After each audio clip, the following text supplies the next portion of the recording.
शराब आपके डायबिटीज पर कैसे असर डालती है?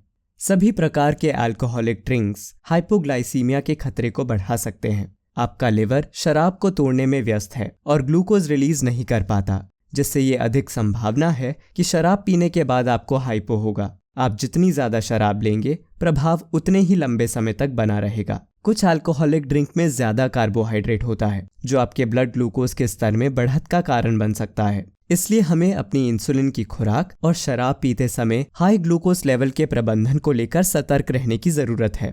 तो हम डायबिटीज और शराब पीने का प्रबंधन कैसे करें? पीने से पहले लंबे समय तक काम करने वाले कार्बोहाइड्रेट युक्त भोजन खाएं।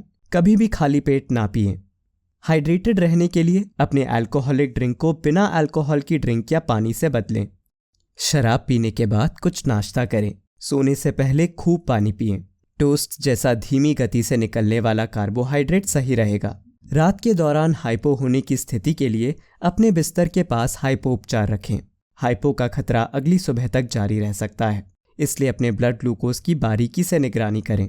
अपना लंबे समय तक काम करने वाला इंसुलिन लेना ना भूलें। इसे पीने से पहले लेना बेहतर होगा, अगर घर पहुंचने पर इसे भूलने की संभावना हो। आप अपने फोन पर रिमाइंडर भी सेट कर सकते हैं। अपने दोस्तों को अपने डायबिटीज के बारे में बताएं और कि अगर वे आपको हाइपो से ग्रस्त देखें तो क्या करें। याद रखें, नशे में होना और हाइपो होना दूसरों को समान ही लग सकता है। मेडिकल अलर्ट आईडी पहनने से मदद मिल सकती है। हाइपो उपचार हमेशा अपने साथ रखें।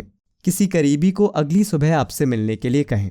सावधान रहें, गंभीर हाइपो के इलाज के लिए इस्तेमाल किए जाने वाला ग्लूकागॉन इंजेक्शन शराब पीने के बाद गंभीर हाइपो के इलाज में कम प्रभावी हो सकता है।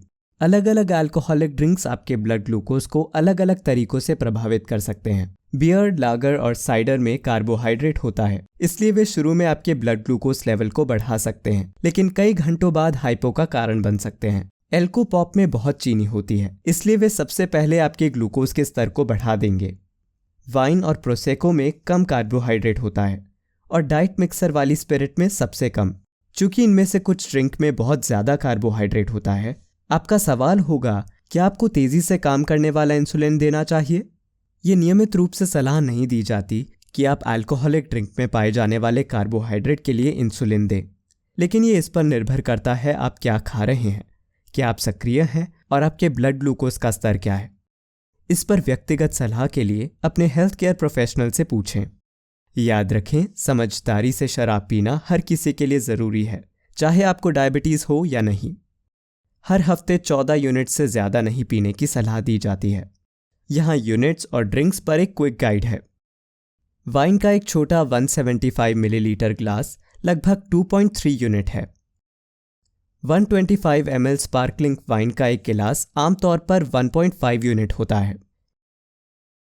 बियर का एक पिंट लगभग 2.3 यूनिट है।